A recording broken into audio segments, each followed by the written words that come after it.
Under Florence Harding, a lot of the traditional role, the ceremonial role of First Lady, took on a highly political tone. The traditional role, for example, of tree planter. Mrs. Harding began the custom of regular tree planting, but it was for various organizations and special interest groups that had supported her husband during the 1920 campaign and through his administration. The Hardings very much created an image of wholesome, Main Street, old-fashioned Midwestern image. We are just folks, as Mrs. Harding said, shown here touring a Better Homes in America model.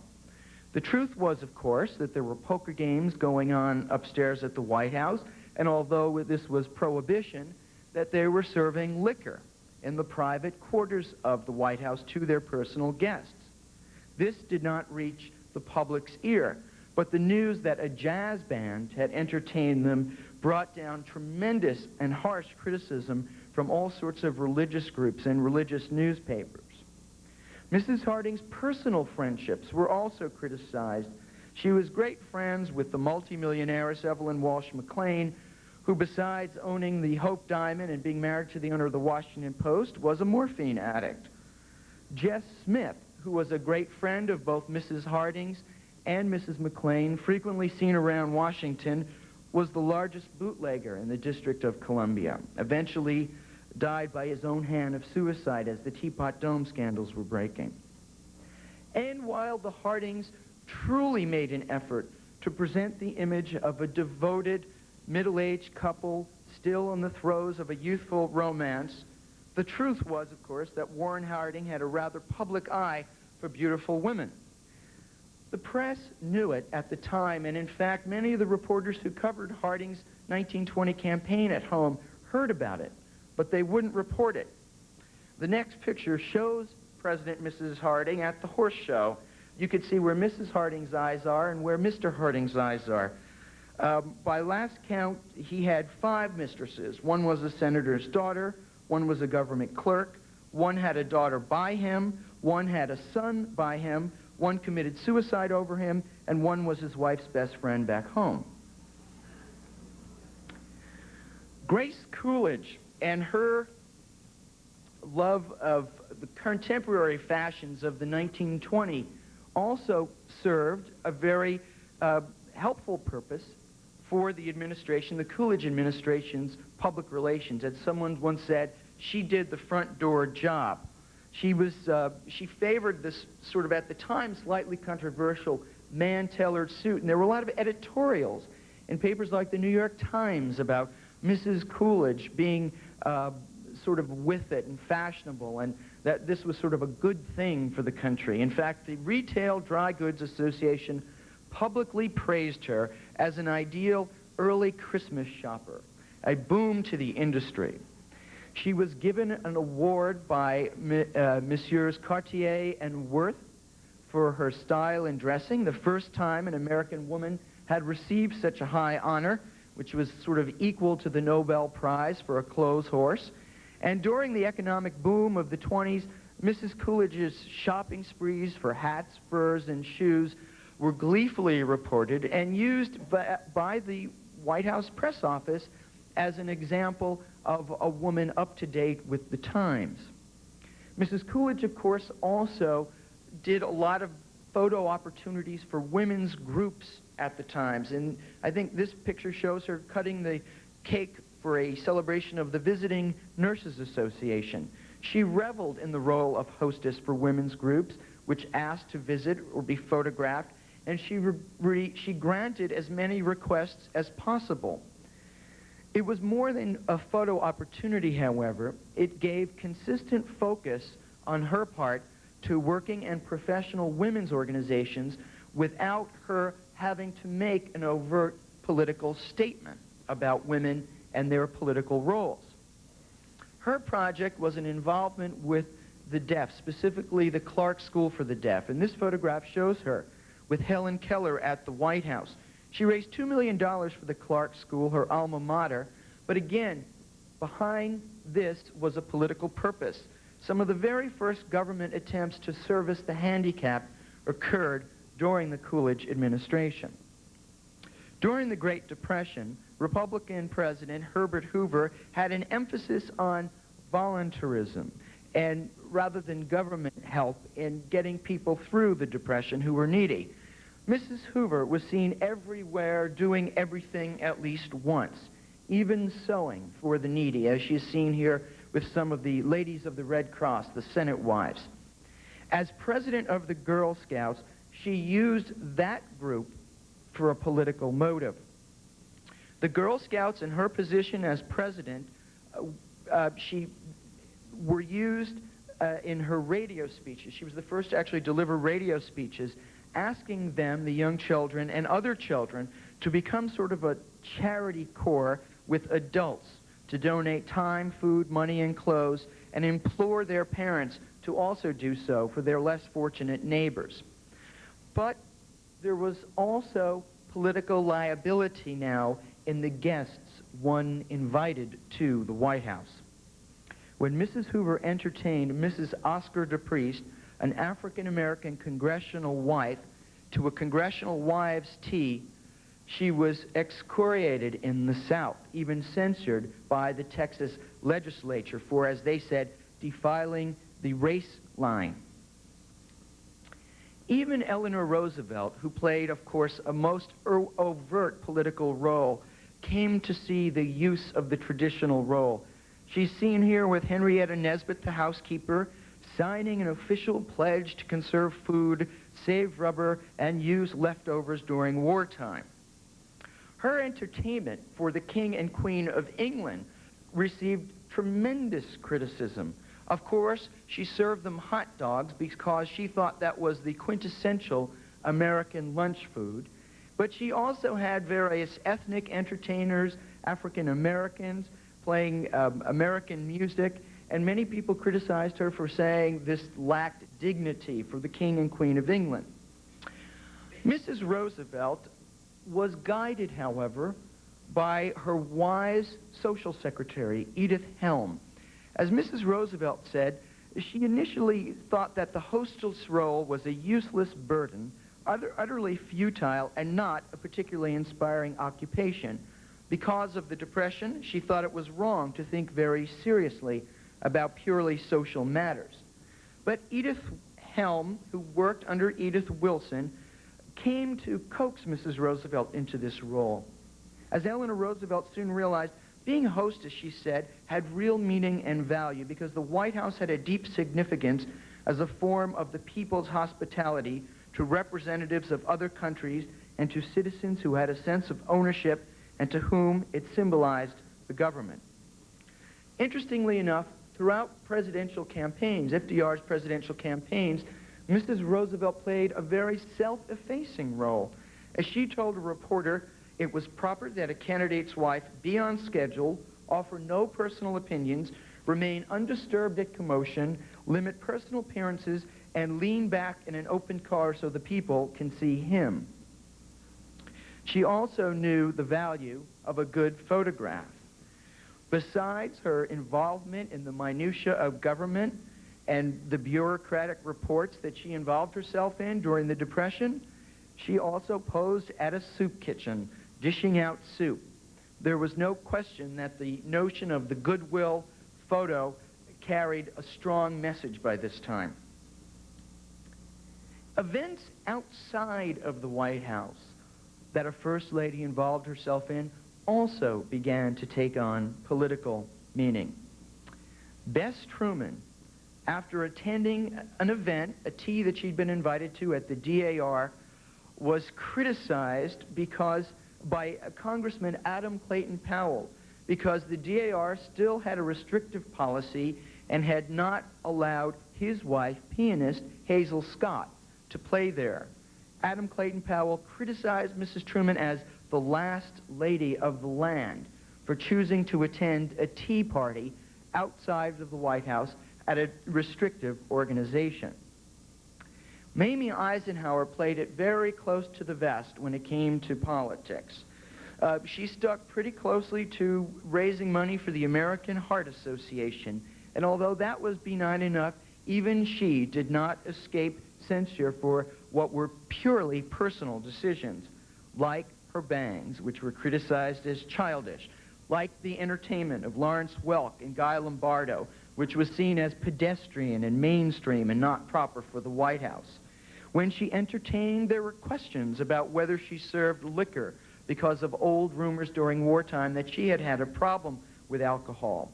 When she took trips to Elizabeth Arden's main chance in Arizona, there were rumors that, quote, Mamie went to dry out.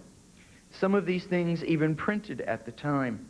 And when she took a railroad trip, a free railroad trip, for a private vacation, it was discovered afterwards that she had broken the Railroad Act forbidding officials from free transportation. Well, certainly fashion took on much more of a political statement under Jacqueline Kennedy. It must be remembered that in 1961, $11 million was spent annually in the United States on the clothing industry and $4 million on accessories. In fact, when Jacqueline Kennedy went hatless, President Kennedy yelled, "What would Alex Rose, who was the president of the Milliners Union, do to us in an election, Jackie?" Catholic women began wearing more veils to church instead of hats because Mrs. Kennedy did.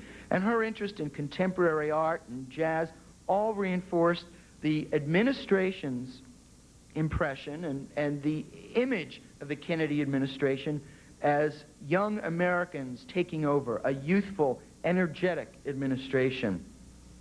And yet her focus on the importance of American culture and the quality of American culture versus European culture also carried a political message. For she, of course, wanted to provide eventually for some kind of public funding for the arts and humanities.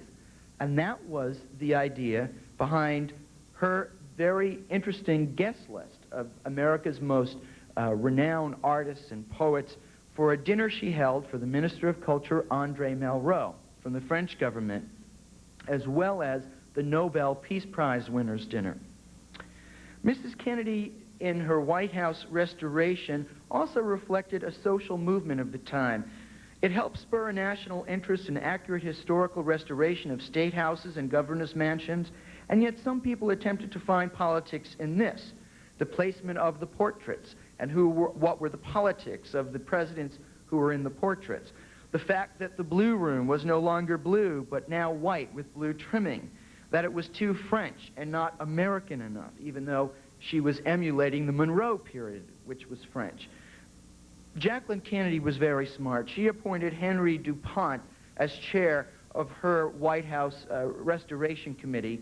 DuPont was a very well-known Republican, and it made the statement that her project was a bipartisan, non-political issue.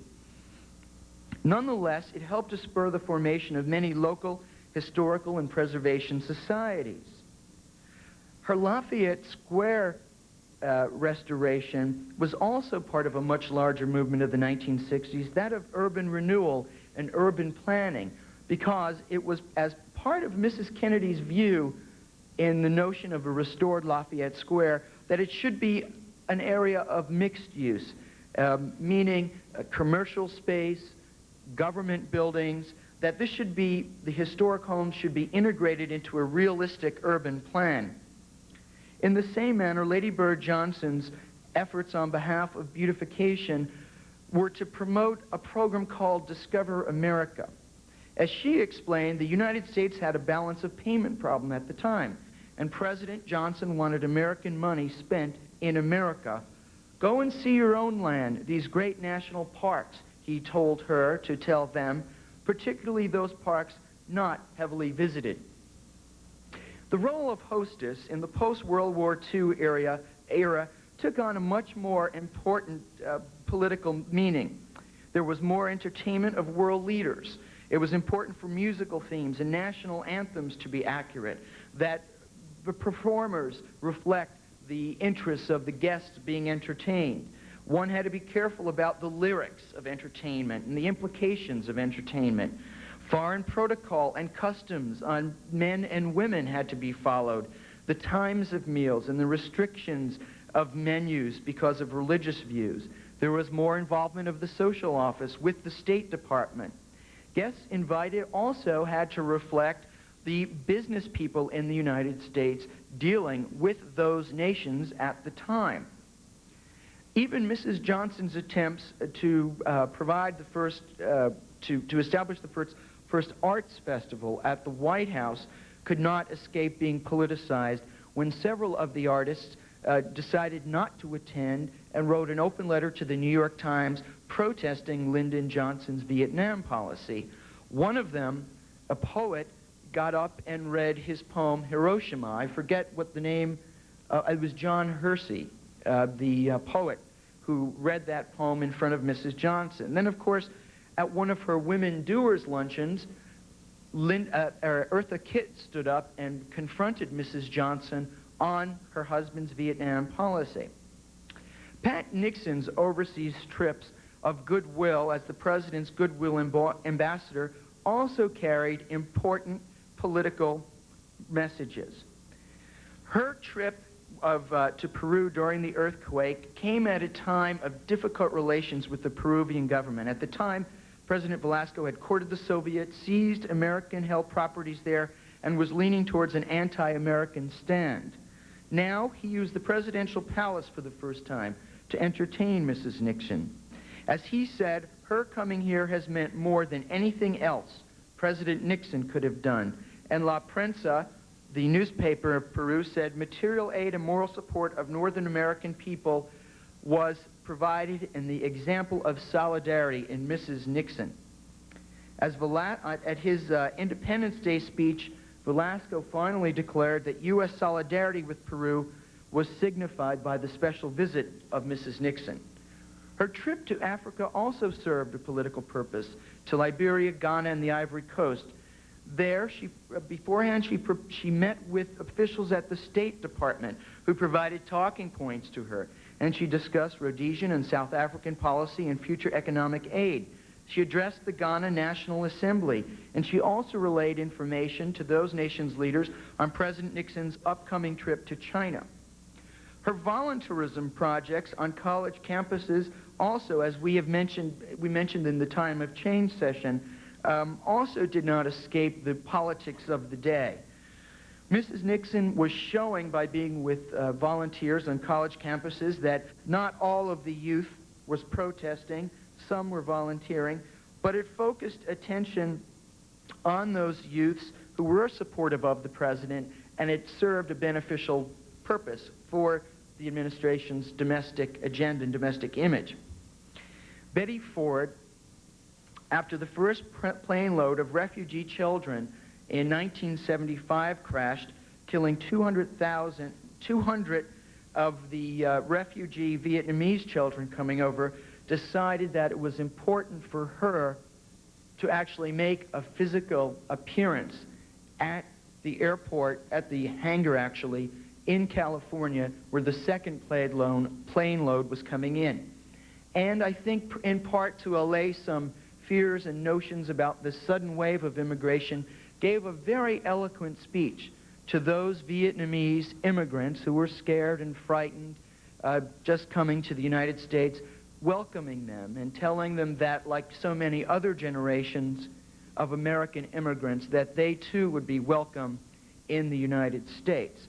It served, again, a political purpose, an important political purpose. Having Mrs. Ford deliver this message was much more effective and much more human way of conveying a political message of the administration. Rosalind Carter was criticized for her lack of style in some ways, but Nancy Reagan was certainly criticized for having too much style. The China gift, for example, that the foundation provided to the White House in Mrs. Reagan's name came in a month of tough recession and budget cuts by the administration.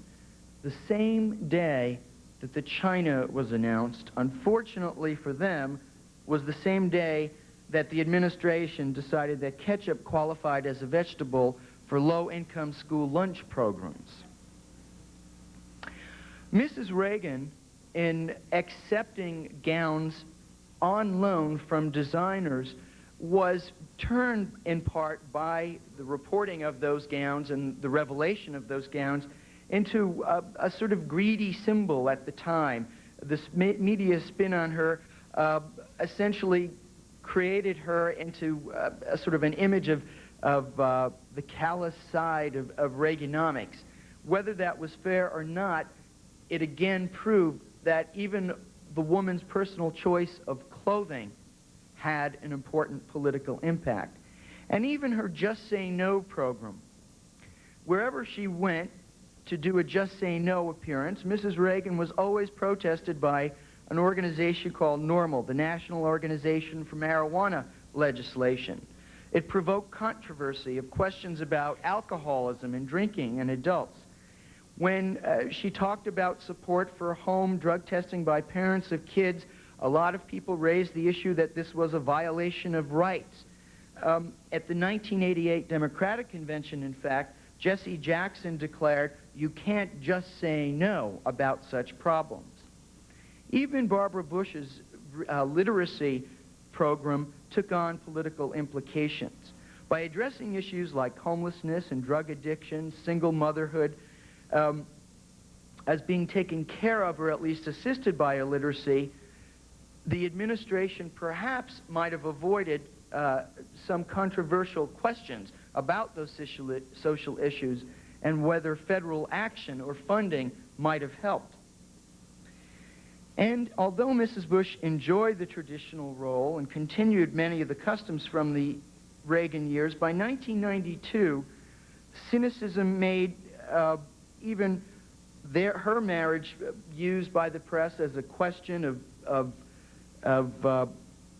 legitimacy, as to whether the marriage was as close as it was claimed to be. The same thing, of course, said about the Clintons.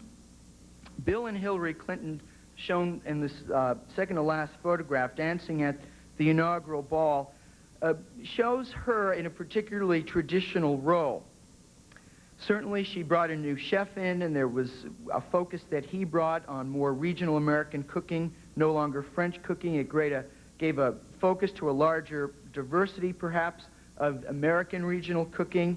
But again, questions about her personal life, her friends, her marriage, her law partners, the Thompsons, the producers. There was no longer any escaping the fact that everything a First Lady did or said, even if it was a personal choice, had a political implication. This last slide just shows you a formal management diagram of the East Wing staff during Nancy Reagan's years. It shows you how large and how important an entity the social office at the White House is. It's just as important as the projects office and scheduling and press. Now, tonight's short film is actually a newsreel of Mrs. Hoover making one of her radio speeches with the Girl Scouts during the Depression, and we will roll that now, and I will introduce our panelists.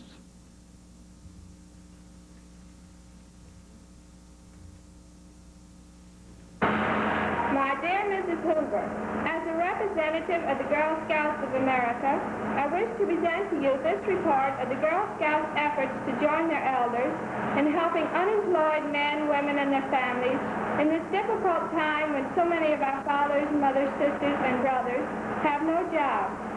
Our motto is, be prepared. We have tried to show our leaders, friends, and country that our Girl Scout training has prepared us to give service to those in distress. Our efforts have been very small in comparison to what the grown-ups are doing, but in our own sphere of the home and school, we have tried to bring relief and cheer to those who have needed our help. Peggy Starr and Lois Keene of the Girl Scouts, I am very glad that as your honorary president, it has fallen to my lot to receive this report of the activities of the Girl Scouts in this recent period of drought, unemployment, and distress. And so it is with great joy, O Lois Keene and Peggy Starr of the Girl Scouts, that I give to you the messages of thanks from many and various persons and groups, and through you to all the Girl Scouts, and through the Girl Scouts to all the other organizations of women and of girls who have been helping so valiantly during the month. and who are going to continue helping valiantly as long as the need lasts. Ever faithful to what we trust is a constantly diminishing demand. The President, I know, is most appreciative of the achievement of the organization with which you are all cooperating, the Women's Division of the President's Emergency Committee for Employment.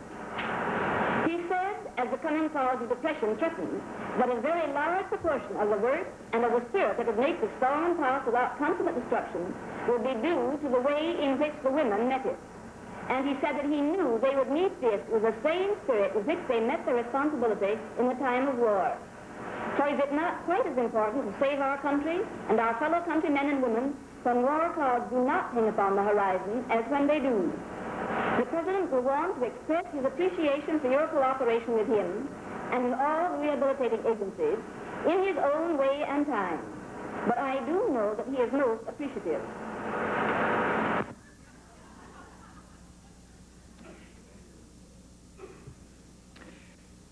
Tonight we have 5 distinguished panelists to discuss the traditional role, and I might add also a very special thanks to 2 of them, because it is only literally within the last 24 hours that they were contacted and arranged their schedules so they could both be here. Betty Beale was a social columnist in Washington for more than 40 years. From 1945 through 1981, she wrote a weekly column for the Washington Star, and in addition, wrote a syndicated column from 1953 to 1989. In this capacity, she covered the White House from the Truman to the Reagan administrations and knew every president, vice president, cabinet member, leading ambassador, and their wives during those 46 years as a journalist. Her memoirs came out last year. They are called Power at Play, a memoir of parties, politicians, and presidents in my bedroom. Claire Crawford Mason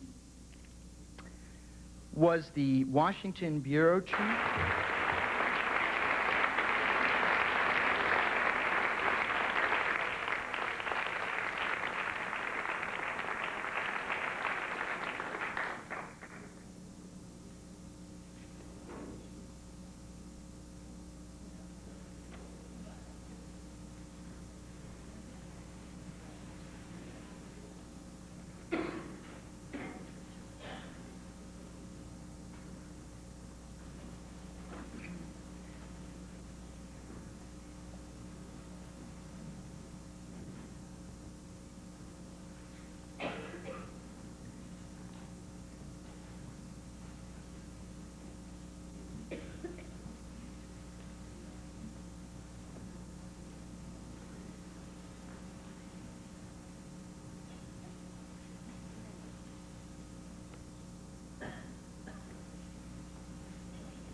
We'll just sort of talk loudly. Tish, did the West Wing weigh in on any of the social decisions made during the Kennedy years? The entertainers, the menu, the kinds of people who were being invited, the kinds of decisions that perhaps was really more or less the prerogative of Mrs. Kennedy and yourself. How frequently and what kinds of decisions did they weigh in on? Well, the West Wing tried to run the show many times, but Mrs. Kennedy and I formed a flying phalanx, and we managed to wrest the power away. They gave us the names of the top politicians that needed to be invited, but the guest list was really formed by Mrs. Kennedy and by our office. We did all the things about the food and the flowers and the entertaining. And West Wing did manage to get in their own pals as dinner guests, plus themselves. I mean, there was a constant barrage of requests from the men in the West Wing to put themselves on the dinner list. You know, the West Wing has always tried to tell the East Wing what to do. From every president that First Lady that I've known. And the East Wing, now Lucy Winchester, for instance, during the Nixon administration, finally had to go to Pat Nixon and say, unless I can take orders from you, not the West Wing, I'm going to resign. And Pat then put her foot down. But up to that time, Bob Haldeman seemed to be, wasn't he calling the shots? And of course, what those men, and I know Pierre Salinger did it in the Kennedy administration, tried to. He certainly fixed my wagon 2 or 3 times, but, and I'm sure he'd never been to a diplomatic function. He didn't have the knowledge about these things that we had, or that the East Wing had in every case. And Liz Carpenter told me the same thing was true in the Johnson administration. And they had to say, look, this is our baby, and you've got to butt out of it. Betty, I'm wondering, was there one First Lady that you, during the period that you covered the White House, who you think best used the quote-unquote traditional role to the greatest political advantage? You don't want me to go back to Abe Lincoln, do you?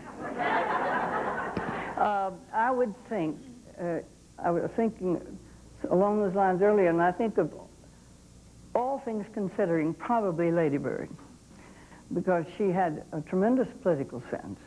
She helped him wonderfully in campaigning. Once when she was campaigning for him, that possibly was when he was running for senator, she had to go travel some distance to make a speech, to give a speech, and had an accident en route and was injured somewhat, but she pulled herself together, thumbed a ride, I believe, got there and made a speech. Now, how many people would do that? And then she picked out things like, you touched on it, the country, and I was on that raft with her and about 40 or 50 other outdoor types. And that was one for the books, I can tell you. The water in the Rio Grande was so shallow that the raft I was in and Liz Carpenter was in, she had to get out. And so did all the men. Just one other woman, myself, remained. And they had to drag it over the water, you know. It was so low. It was hysterical. But Lady Bird was completely rounded as a hostess, campaigner, political awareness, and, of course, the president made his daughters speak during campaign. He'd call on. Didn't make any difference if they were 14 and 16 or 12 and 14 or whatever the difference in the ages. They had to get up and speak. So he really expected his women to perform, and they did. I want to give Susan a chance to... Definitely, yeah, Want some water? 100 words.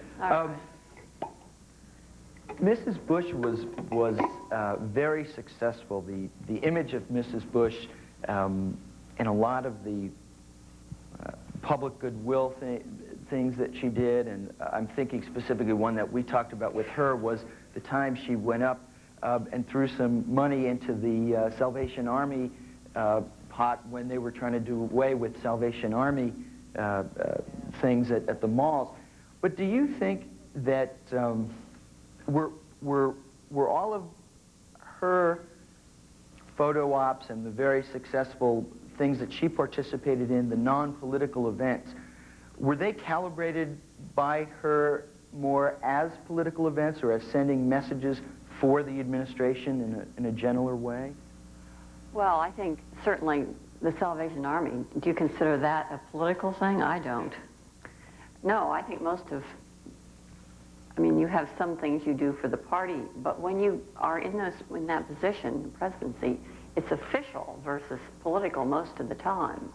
Now, you're doing things for the administration and you want to benefit the administration, but you're doing things for all the people, and your guest lists are bipartisan, although they may perhaps their way, I mean, you have some contributors on there probably and people doing business with those countries, but you're the president of all the people and you're the first lady of all the people. So your calculation there is to make an impression on something that's worthwhile. In that case, the Salvation Army, at the time she held the AIDS baby, I mean, that was definitely planned, because at that time, people were thinking that you got AIDS by contact. And you didn't. They didn't understand. And so this was This really was a breakthrough. Differentiate between running for office and being in office, and I don't know how cynical we can be.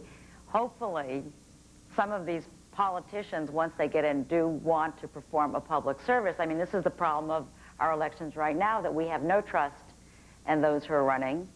And, but it would be very nice to see that once they do get in office, that in fact they do want to perform and do something for our society. And that is true, so we cannot say that everything that is done is political once and off. And that said, however, and I open this question up for all of you, you know, Mrs. Clinton, within a month being appointed to chair the President's Commission on Health Care Reform, there's been, this past autumn, all sorts of clamor about the fact that she is now assuming more of a traditional role, making goodwill appearances and doing non-political things.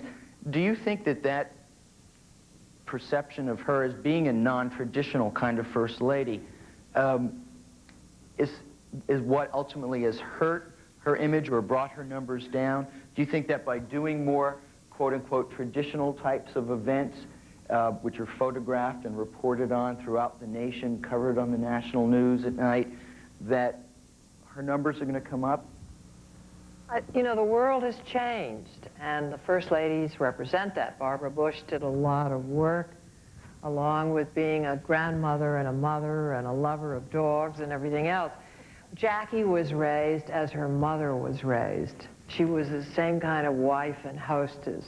The home, the children, the entertaining with style and panache.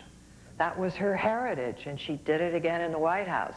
Right after her administration, during the Johnson years, the whole world erupted like volcanoes. We had the women who went to work and got divorces and demanded equal rights. We had flower children, and we had free love and free sex. Boy, oh boy, was it great for the young.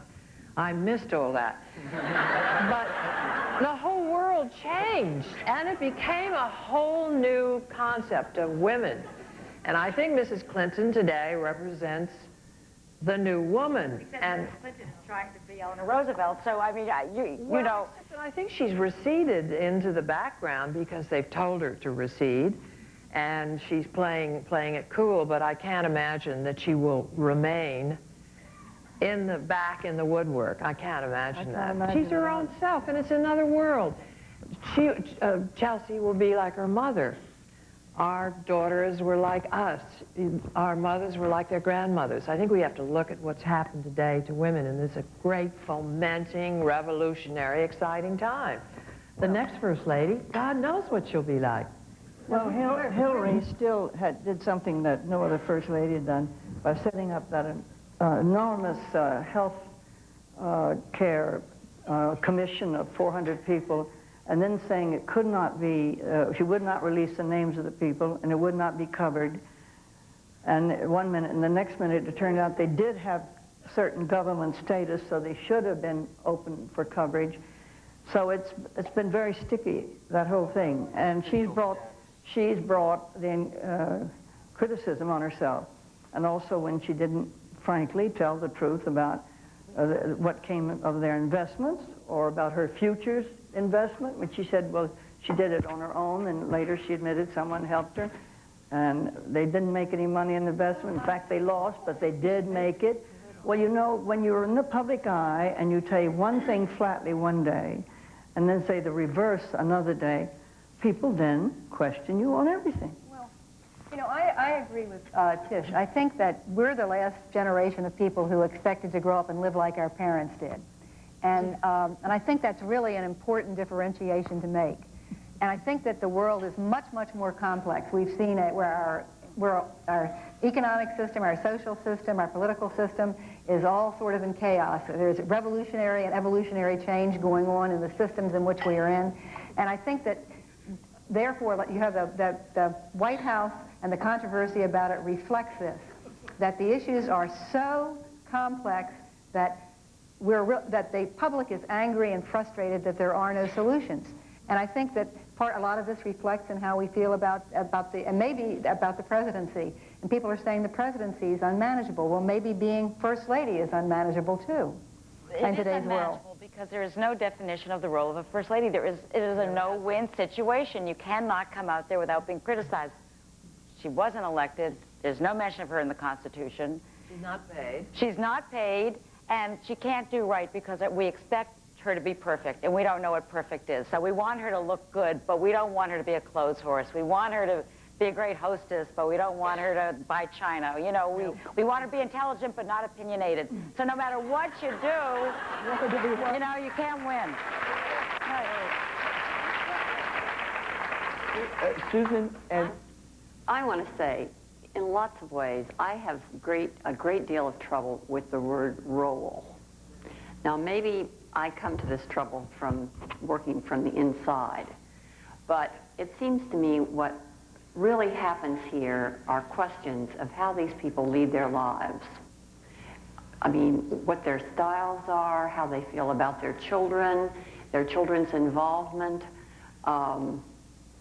you know, putting the grandson in the photograph, I forget which.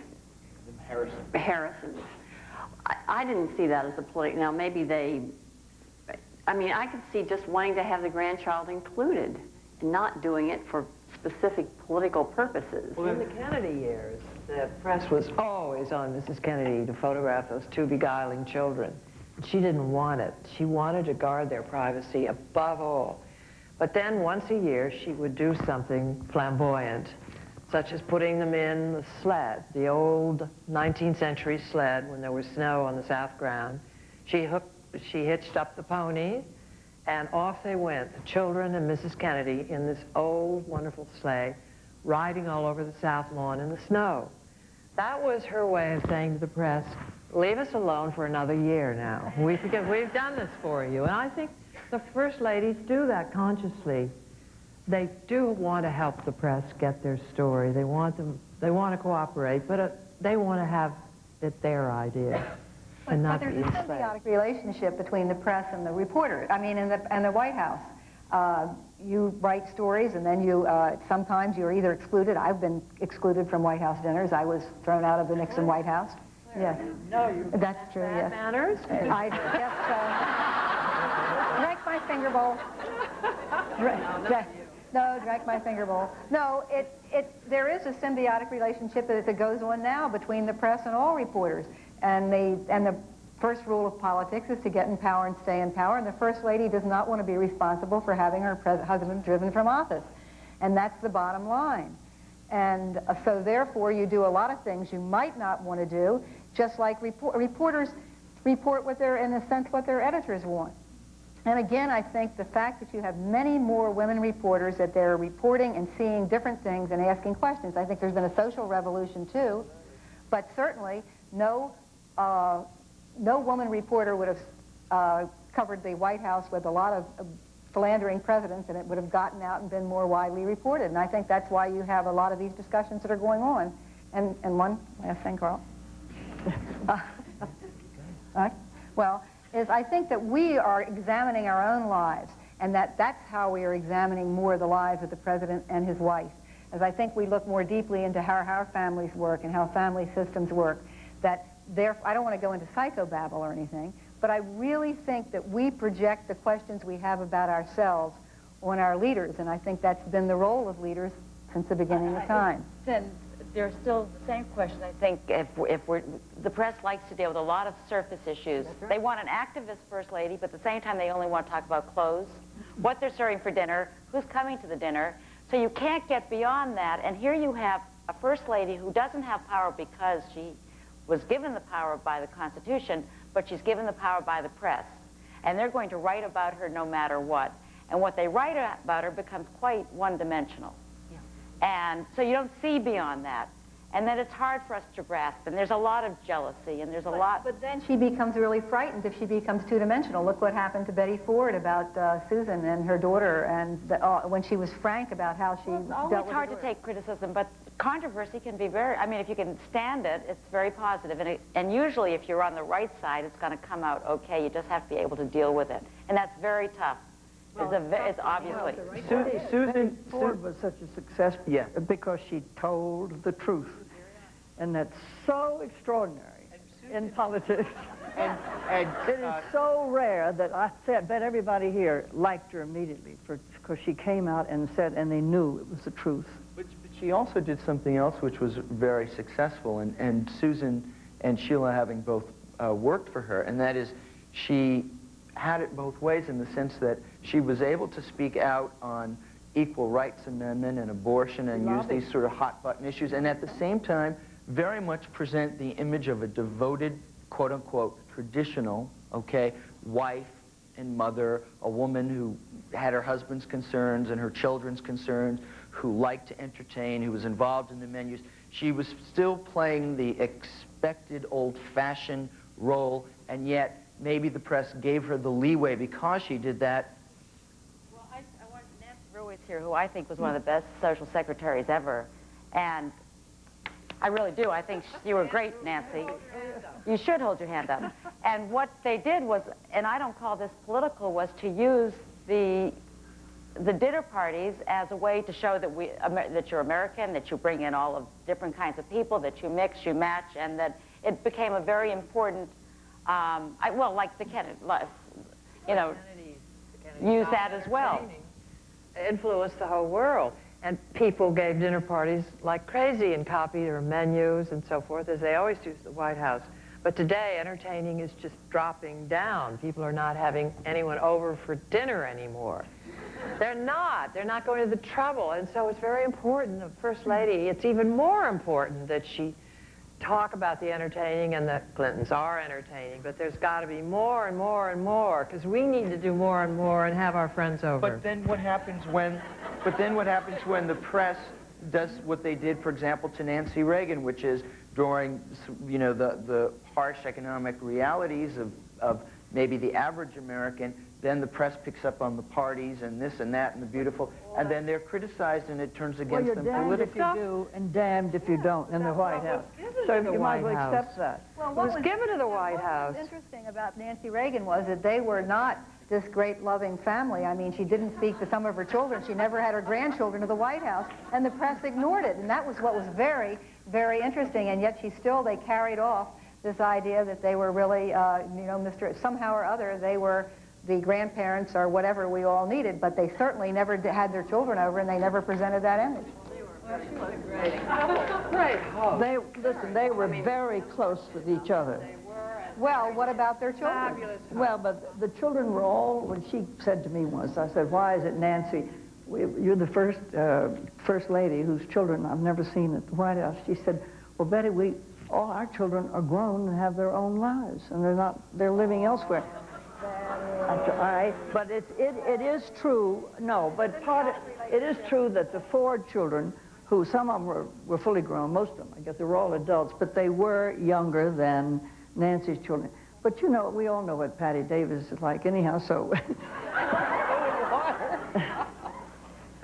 I think the First Ladies have been fantastic. We haven't had one, as long as I can remember, and your history is a lot better than mine, that's been scandalous, that's badly behaved, been a lousy hostess. They've all been warm, loving, great First Ladies. I think we are jolly lucky. No, I feel that way. I feel that way. Well, I think they've been a lot better than many of their husbands have been.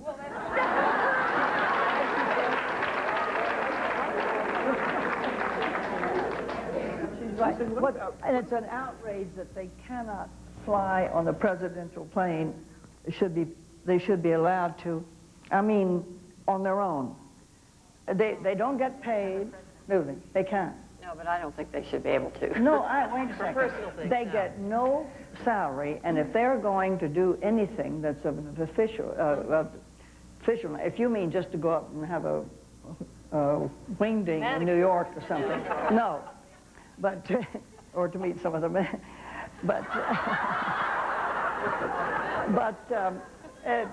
I do think, well, you know, when Speaker Sam Rayburn died, Lady Bird, the president didn't think it was right for her to use the airplane, and she took a commercial plane. She sat down in one airport, I think it was Atlanta, and had to wait 3 hours, and finally caught one at 3 a.m. to get there on time next day.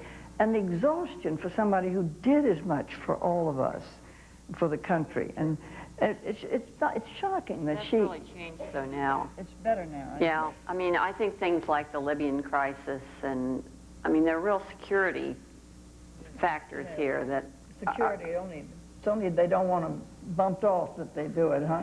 Well, also, you tie up an awful lot of people. I mean, we went through this, Mrs. Bush thought she should fly commercially.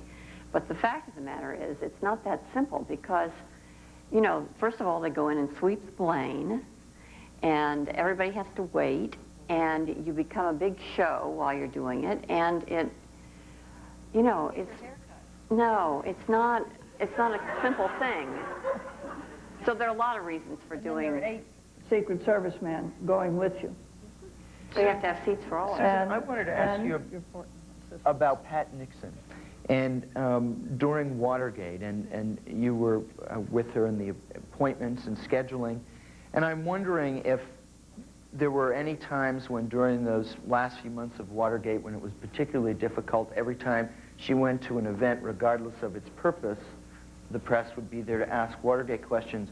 Was that ever a consideration to her in saying she would or would not attend an event? She went ahead and did her schedule. I mean, she really did, but she hated it that that was indeed the fact.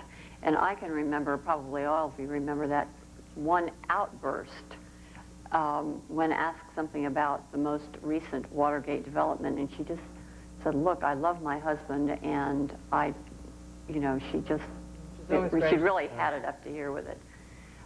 She was always gracious. But she went ahead and did her schedule.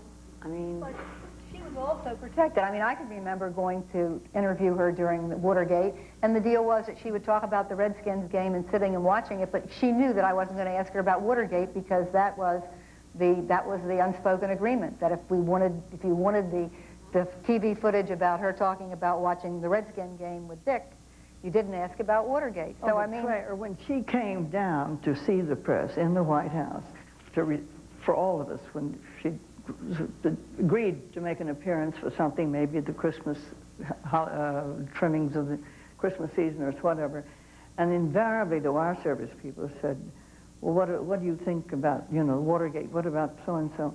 And she would, I don't see how she went through it, but she would hold her head high and say, well, I know the truth, and the truth sustains me. But of course, I don't think she knew the truth until it came out. I don't think she knew the truth until the June 23rd tape came out. But she thought she did.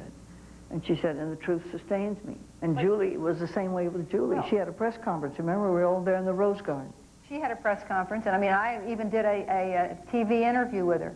But again, it was the wire services that changed things. I'm going back to saying that when Helen Thomas and Frances Lewin came to the White House in 1960 to cover Jacqueline Kennedy, because the male editors thought she was a story, that's when the reporting of the First Family really changed. And then White House dinners changed. Before that, people did write what was served and what people wore. And then after Helen and Frances went to the White House and other people followed, you then started interviewing people about political issues. You asked them about the scandal of the day, and everything changed. And since then, Betty, I'm sure Washington society, for the most part, exists no more. I mean, they're not really all those parties that people cover anymore because, well, Sally Quinn in the Washington Post, as she said, she would go, and when Mrs. So-and-so fell in the punch, Sally would write, Mrs. So-and-so got drunk and fell in the punch. And so people stopped inviting people to parties. But also, the press used to make the First Lady and the President really mad at those White House functions. Oh, I know. Because the press, including you, dear Betty, would corner all the heads of state and all the top guns and corner them and back them into the wall, and none of the guests, the senior ranking guests, could have at them. So there was always a war between the press and the President and the First Lady. It only started, as Claire said, with Kennedy. And I remember you had a meeting with all of us and said, will you please not surround the special guests of, you know, the movie stars and people that we were all, the celebrities we were all interested in, and said, so give the others. So but I behaved. You're talking about the wire service. Betty, you were very well behaved. Very well behaved. People magazine didn't behave. And People magazine and the People magazine mentality and kind of reporting came along right at the beginning of the Ford administration, the last months of the Nixon administration, the beginning of the Ford administration, and you began to see with Betty Ford questions of a personal nature reported in several People magazine stories that you had never before had a First Lady ask. The kinds of personal detail, questions about her marriage, I mean, the intimate questions, questions about the children and whether, I mean, nobody dared to ask Mrs. Johnson or Mrs. Nixon whether the Johnson girls or the Nixon girls had ever smoked marijuana, but they asked about the Ford children.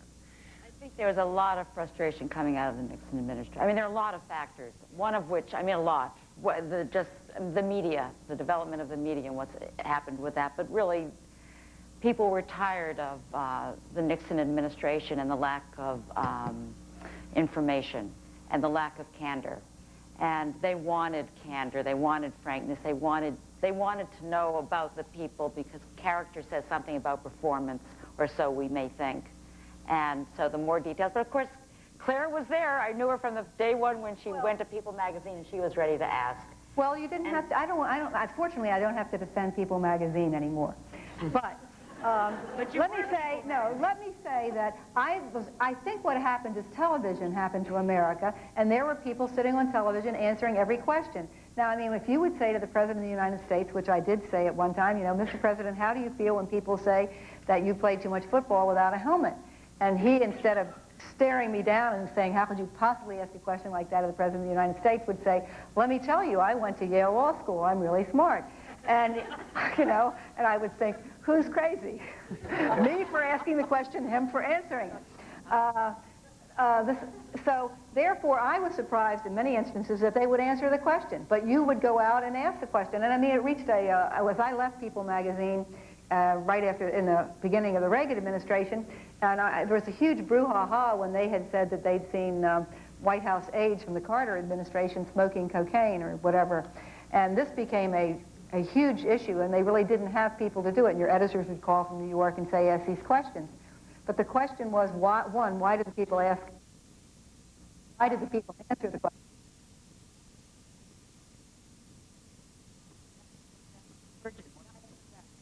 You asked me, and I wouldn't give you. No, he was sitting there. He was sitting there. We were having an interview. I think that's a perfect example, though, of it's not abuse that our public officials are put to, but I mean that is just that kind of question. Second. What's the COVID abuse? No, the football without a helmet. I mean, it's disrespectful. Dan Rather said on TV the night he was named, they said that Lyndon Johnson had said of him he couldn't walk and chew gum at the same time, and that was what people were saying. And so therefore, you talked about it and said, "How do you feel?" This was the question. I'm not defending asking it. I'm saying yes, you asked it, but I can't defend him for answering it. And then Mrs. Ford. The whole Ford thing became very bizarre because when he tripped coming off the plane in Salzburg, and I was there, and Ron Nesson denied the president had tripped, and everybody said he had tripped, and then we had videotape, and we played the videotape back, and he tripped, and so we thought he'd been shot. The press corps was there, and suddenly the president disappeared from view, and we were very frightened. And then it turned out, indeed, he tripped. And then the whole tripping thing started. And then even Mrs. Ford talked about it. She said, oh, yes, when he proposed to me, he stood up and tripped over the coffee table. And so... Of course, you know, JFK had a wonderful way with the press. Yes.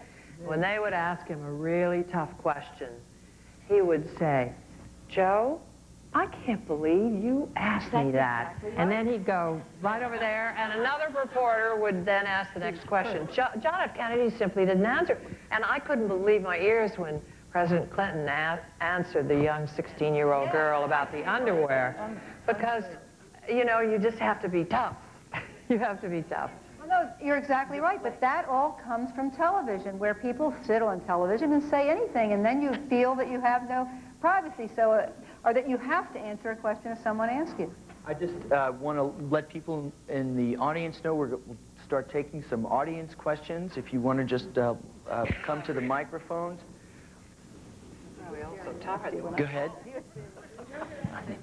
This is for LETITIA BALDRIDGE. In Jackie Kennedy's tour of the White House I think it was Charles Collingwood, is that? Charles, CBS, Collingwood. Asked her, they were in the East Room, and she was talking about the Gilbert Stuart portrait of Washington or something, and she was very knowledgeable, and this is the first time this sort of thing had ever happened, and he said, are you trying, I'm paraphrasing, but he said, are you trying to connect the arts with policy? And she sort of answered, oh, that's such a tough question. And yet I really believe that it was because of her efforts that Lyndon Johnson signed the NEA. Absolutely. Was that part of her agenda, and why couldn't she take credit for that? Well, she was an old-fashioned traditional woman. She used to lobby Congress all the time for her White House Historical Museum program. But she would call up the Speaker of the House and say, Mr. Speaker, are you going to do a favor for me today? And this whispery little voice, and the Speaker would go right in and just put through any legislation she asked. So, you know, she was an old-fashioned girl in that way, but she had a lot of power, and she used it on Congress. Yes, she did. The whole cultural thing was really Jacqueline Kennedy's. Arthur Schlesinger helped her, but it was Jackie's idea. One other thing, the reason she couldn't take credit for it is because even today, for a woman to be ambitious, it's not permissible. Right. Women can't be ambitious. Things just happen to us. You know, I just happen to be covering the White House. I'm very serious. And so therefore, ambition in a woman, or planning is known as scheming, you know. So therefore, you can't take credit for it, or else you're widely criticized. And she was smart enough to know that. Were they ambitious? I've asked Barbara Bush the question and sort of got sidestepped. How ambitious are they if they make it to that point? Do they want it as much as they... The First Ladies? Yeah. Was Jacqueline Kennedy ambitious? She wanted the White House. She didn't like the political world. She didn't like the cigars smoking in her living room and ruining her draperies. She hated all the before getting there. But she wanted the White House as much as he did. She wanted to be the First Lady of the land, and show me one political wife who doesn't. They're all dying for it. Just one First Lady that I have known among the 8 who did not want to be First Lady and wanted to get out of the White House as soon as possible was Bess Truman. There isn't any question about it. Yeah, she did not like it, and he could have run again, even though they'd passed a law that you couldn't have 2 terms. He'd had 7 years. And the first time he finished the FDR's unfinished term. So he could have run again. He told me, you know how it is, I'm always talking to presidents. And, in your bedroom. No, this wasn't in my... No, he told me that he didn't think it was right for him to run again because of the law, and in a sense, that would have been almost 8 years, 7 years. But it was really Bess Truman. And I had seen her at a party, I think it was a Gridiron party reception for the Gridiron Club in March, and talked to her briefly and was so sure that I wrote that he probably won't run again because she doesn't want it. And he didn't. She spent a lot of time back in Independence, didn't she? She didn't like the White House. Although Mrs. Nixon campaigned beside him throughout, I think she never really dreamed of being in the White House and sought it, She truly. was an incredible campaigner. She would shake 3,000 or 4,000 hands in one afternoon and go through it all just as though she had the ambition, and she didn't. She didn't have it. We'll find out in heaven, but I'll lay you 10 to 1. Pat Nixon was dying to get to the White House.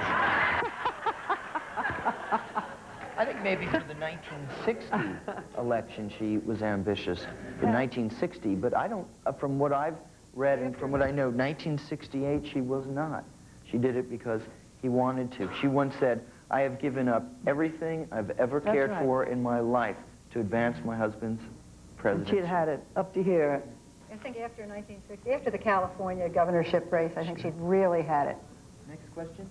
My question to the panelists concerns questions to First Ladies that probably should not be asked and questions that should not be answered. If a First Lady declines to answer a question, she will probably get more negative fallout from refusal to answer than if she indeed answers. Is that a correct assumption or an incorrect assumption? I think it might be the way she handled it.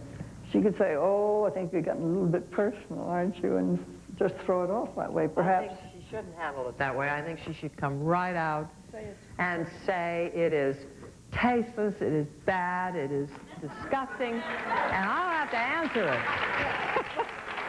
I don't think that first ladies get asked really terrible questions. I think you may ask the president and the politicians terrible questions, but I don't think that they have been really asked awful questions. It'll happen. It'll happen. Oh, undoubtedly. I mean, the media is so mean now. It's unbelievable. But I do think that a wife, a first lady, a spouse, if someday we have a woman president, the man can do the same, should be able to express his opinion, and that person does not have to be muzzled until after they leave office to say whatever they want to say. So I think that, I mean, you are in a position to affect change, and this is a symbolic office, but you have the opportunity to really do good, and not to take advantage of it, I think is a real shame. And I think it does happen perhaps too often to the first ladies. And I'd like to see them answer the legitimate questions and to express their opinions and to do something that's really meaningful for society. And yet what's interesting in your saying that, last week we had Mrs. Carter on, and she was incredible in terms of the detail and the detail and the projects and the social issues she's involved in, and style questions and entertaining and that sort of thing never came up. And yet you had a woman who came into this position in 1977, this active, and yet, as she said, they remembered the things that she didn't serve liquor. They remembered that she didn't necessarily dress in designer clothes. They remembered the home-down style, as she said, the cartoons of them with you know. Because what you do as well as what you say reverberates, and it makes an effect. So no matter what it is, as you pointed out earlier, you have to be aware that in fact it's going to land somewhere. And the state dinners do say something. There are all sorts of messages that are in there. And I think and I'm glad you put that very well, because it's not only what you say, but it is what you do, particularly with the First Lady. Next question? Yes, tonight I saw in the news a quick segment concerning Mrs. Clinton, and it involved her talking at a school, I think where it may have been like a school with lower income children, and it had to do with a program about something involving serving breakfast for school children. And I thought, oh, this is nice. She's coming out now again and in the public, and they're trying to do something concerning her image, perhaps. And then what struck me was the last line that the newscaster said was that the poor children had to wait 2 hours to eat their breakfast. And I thought, my question is to any of the panelists that, in terms of your knowledge and involvement with other First Ladies, how many times does this happen where the First Lady's out to do something good and then the press distorts it and it just comes out not the way it should have been? And also a second thing too is on a frivolous kind of question is in terms of the image for First Ladies, what did you think about all the focus when Mrs. Bush had her pearls, and also with Mrs. Clinton and all the changes in the image, her fashion image, and trying to have a sense of, you know, her fashion?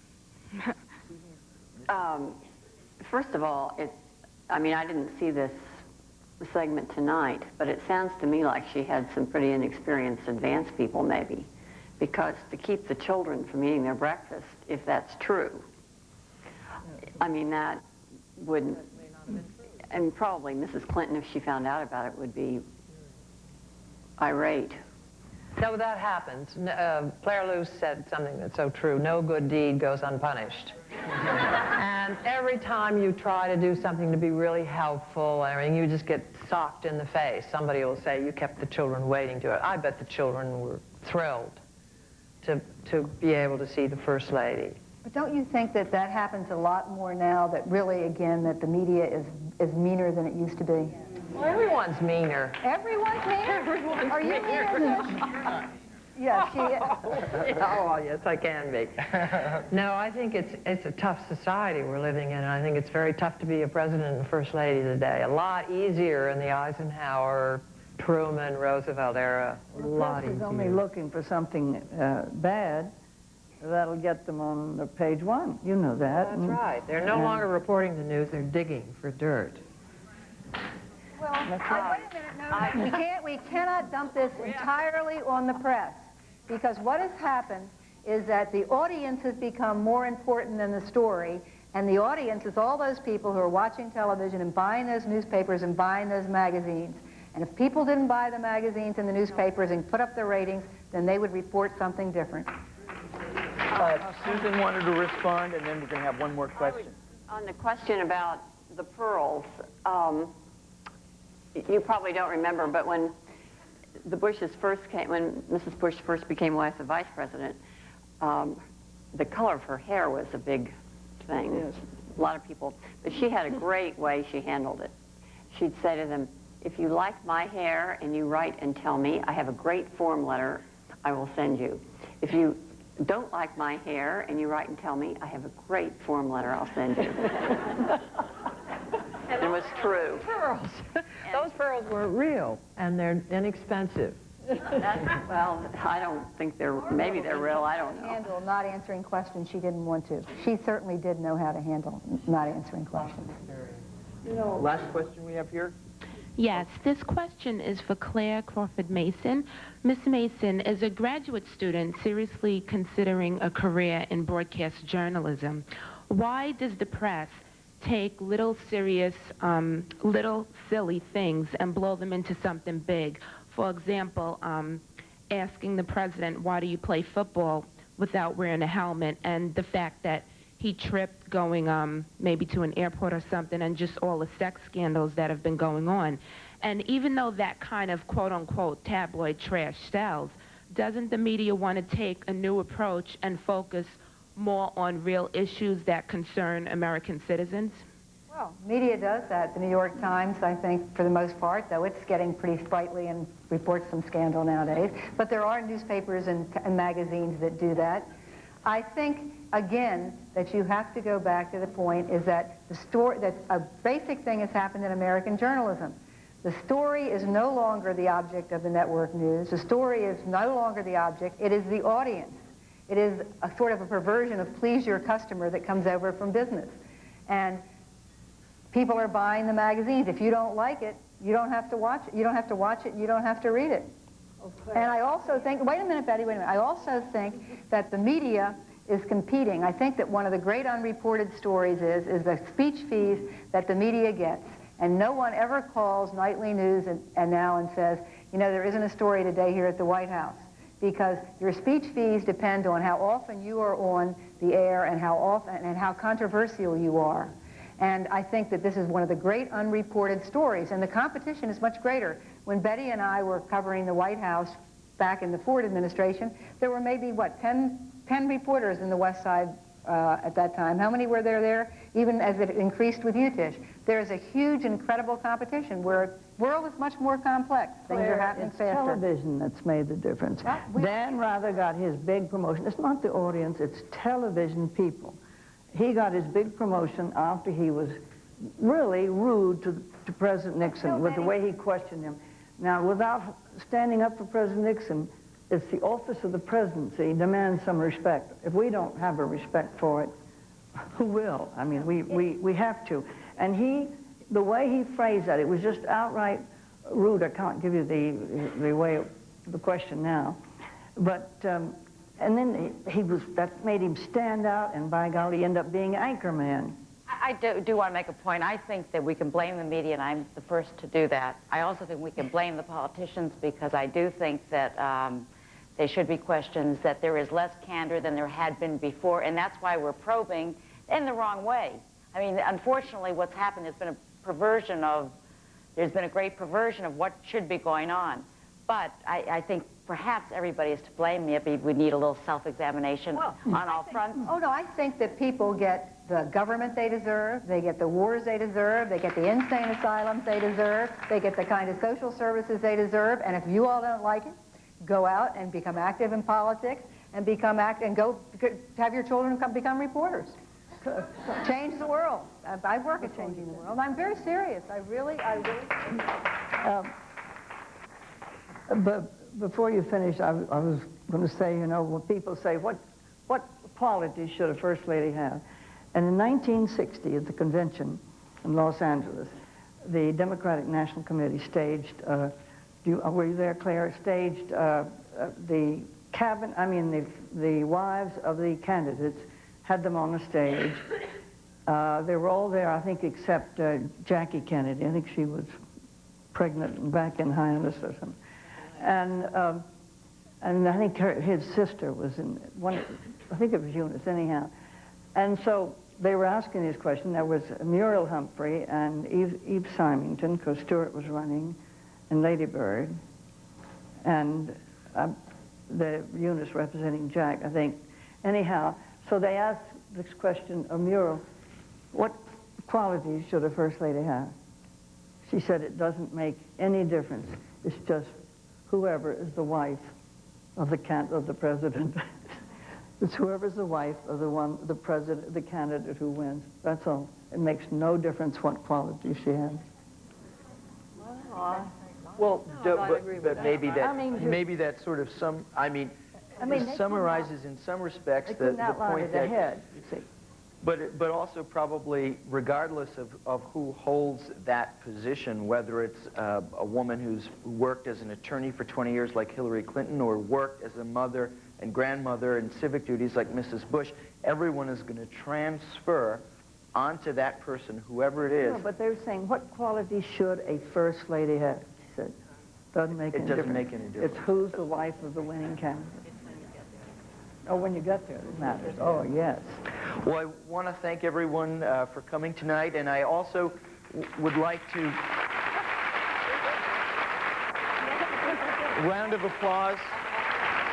And a little bit of an extra round of applause to Sheila Weidenfeld, managed to come and rearrange her schedule in the last 3 hours, and Claire in the last 24 hours, and Betty in the last week.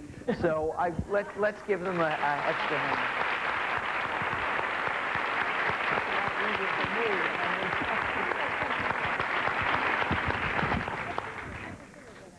Same time next week.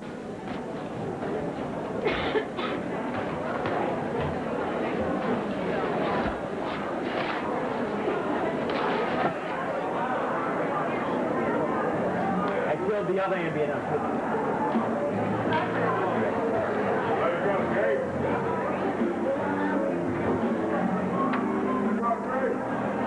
This discussion was part of a George Washington University forum on the traditional and modern roles of the president's spouse. The forums were recorded from September through December. We'll be airing other segments from this forum over the next few days. For air times, check our schedule updates.